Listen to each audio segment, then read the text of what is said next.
Костел, така са бият тия. О, кой ли бие? На един му се щупиха бутушките.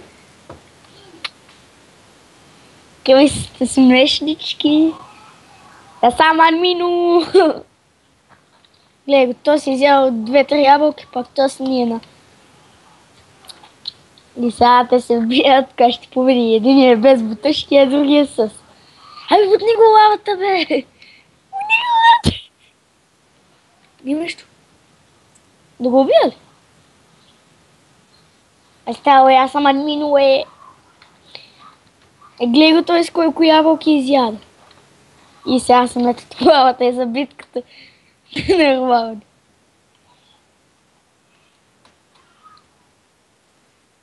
Аз ли?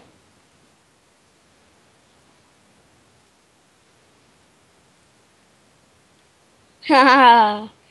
Арсения направи техника под лавата.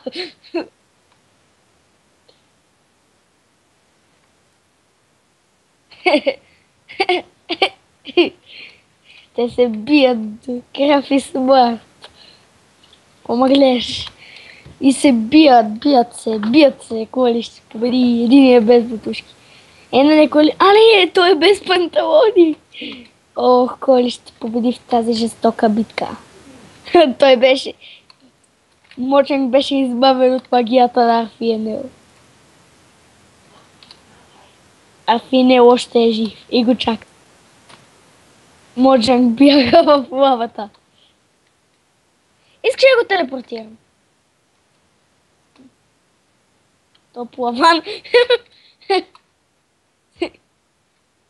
И те се включват.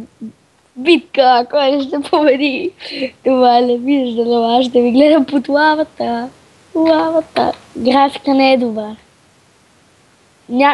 Кристиян, ти още не го биеш.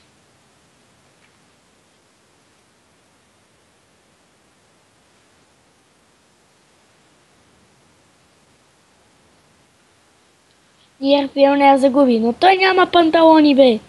Бой. Кой ли ще бе? О, този пък няма бутушки. О, какво ли става тук? Един изяде ябълка. Кой ли ще победи? Гледаме. Ла. И двамата играят много смешна битка. Много са смешни. Не знам кой ще победи, как те и гледам. Сигурно Моджанг.